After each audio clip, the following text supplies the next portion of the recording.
The year is 2016, and Nintendo announced the year before that they will be releasing a mini console, calling it the NES Classic. This console is going to have a huge selection of some of the best NES games of all time. However, the price for it was astronomical, so this is where China comes in. Cashing in all the hype, they decided to release their own console here in the States. Now, if you know anything about China and retro gaming, you know that they love to knock off anything they can get their hands on. So that brings us to today's topic, the Cool Boy Mini HDMI Entertainment Center, or as I like to call it, the NES Mini Knock Off.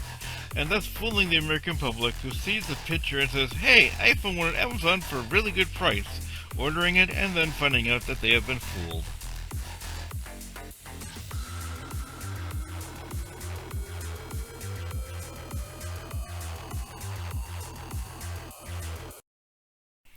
So like I said, the year was 2016, and that year the NES Mini had just came out, and at an astronomical price, I think between $100 and $300, and it's still around that time. Last time I looked was $125 to $150 for just that. Even on, I think Amazon has it for that much.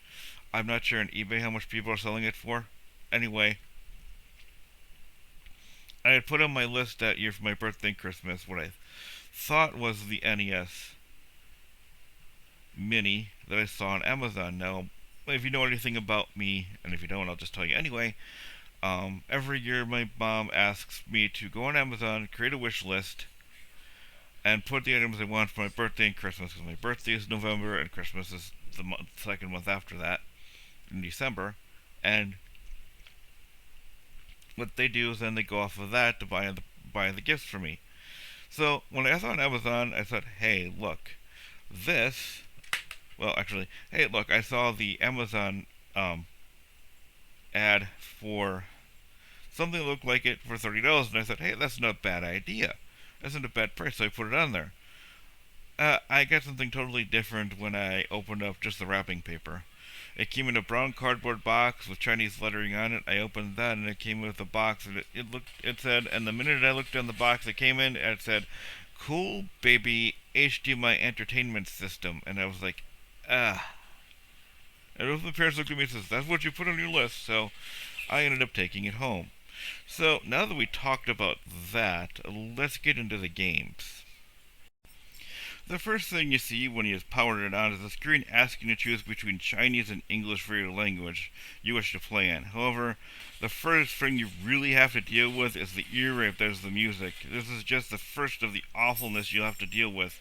I mean, listen to this.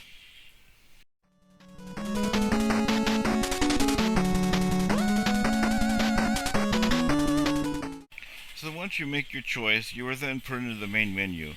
So as for the 600 games, well, they're broken up into categories: Mario, Contra, Hot Blood, Turtle, Adventure, and 545 in 1. Let's start with the first category, Mario. This is a collection of Mario-type games, mostly ROM hacks of Mario games. However, there are two games I want to mention on here. They are Kamikaze Mario and Kamikaze Luigi. And the reason for this is the only games with a very unusual concept, and that is you get to see Mario and Luigi naked. So let's take a look at these two games. Other than that, they are ROM hacks of Mario games. Alright, so here we are with Kamikaze Mario. As you can see, Mario is naked. We'll just start. And yeah, it's kind of Japanese or Chinese, but alright, so let's try to play this. Ooh, wow. Alright, here we go. Alright, how do we get up here? Okay, never mind. Try this again. Alright. How are you even supposed to get at those? I mean, seriously? There's the princess. Alright, now this is a ROM hack. So, someone hacked this thing to a goofy looking princess, Mario naked, and if you really look close, which I'm not going to show you, what they show for the parts is a square pixel. But yeah, as you can see, Mario is naked. I'd show you Luigi, but it's pretty much the same thing. So yeah, this is Kamikaze Mario. Like I said, it's kind of hard to deal with because the next category is Contra, which you guessed it is various Contra games. Then we get Hot Blood. Now this is where the games get a bit strange. The menu here has games that first look like your average sports game, but once you get into them, they seem something totally different. First off, Hot Blood is the English translation of the phrase Kuni Kun, which is the first game of the series, known as Hot Blood Tough Guy Kunio. Wow, that's a lot. Which here is in the States is always known as River City, but I like to call these games River City Sports Games. The next category is Turtle, so this one's a bit vague, but once you get into it, you'll see that there are various Turtle-themed games, but more or less Teenage Mutant Ninja Turtle-themed games. Now there's one game in here I want to go into, and that is Turtle Tournament Fighter. This is one of the strangest games with Teenage Mutant Ninja Turtles in it that I've ever seen. Oddly enough, it's actually a game, not just a ROM hack. However, this game is damn near impossible. Alright, so this is Teenage Mutant Ninja Turtle Tournament Fighter. Alright, here we go. We got, of course, story mode versus player versus CPU tournament options. We're just going to go to versus CPU. Like I said, this is the Nintendo. There was an actual one where it was kind of similar to that actually came out for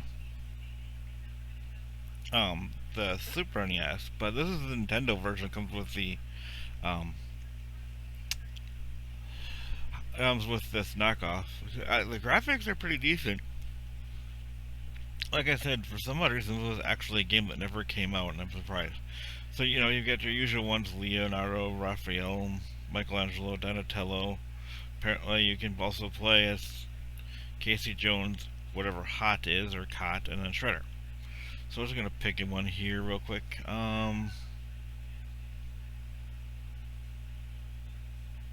Let's pick Donatello. And the CPU has picked Raphael. Okay.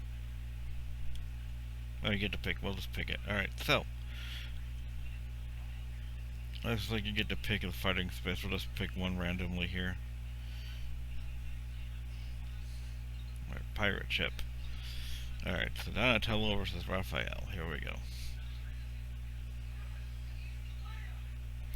If this is similar to the one that looks like for the NES, if you've ever bought it, let me know down in the comments. But like I said, oh my god, that doesn't look like he's fighting. That looks something obscene.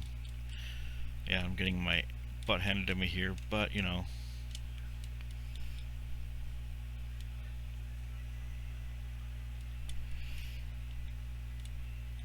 Like I said, it was so hard to win. I mean, I barely get any hits edgewise in this game. It's your typical button masher game. Yep, that's pretty much it. It's impossible to play a button masher game, but impossible. So that's Teenage Mutant Ninja Turtles Tournament Fighter for the NES. The next category is Adventure, and if you know anything about Hudson's Adventure Island, well then this is what these games are. They're just versions of the same game. So now into what I like to call a dump fest of crap. The 545 in one category. But before we go through some of these games, let me just say that if you ever played any of the all-in-one carts back in the day, you know what these are. Alright, and here's just a smattering. This looks like a RoboCop game. I just picked a few choice ones here, so yeah, this looks like a RoboCop. I don't know what this one is called. I forgot. I didn't even bother looking at the list. I just recorded what I could find that looked interesting to play for the 545 in one category. It looks like a fighting game. God, this just looks really bad.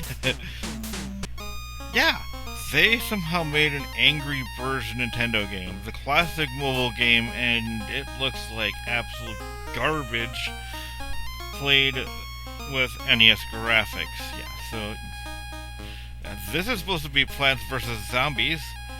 However, this is supposed to be a Pokemon game. Considering even the Game Boy Pokemon games look a lot more better than this. This and the Game Boy Advance versions look better than this. This looks like absolute garbage.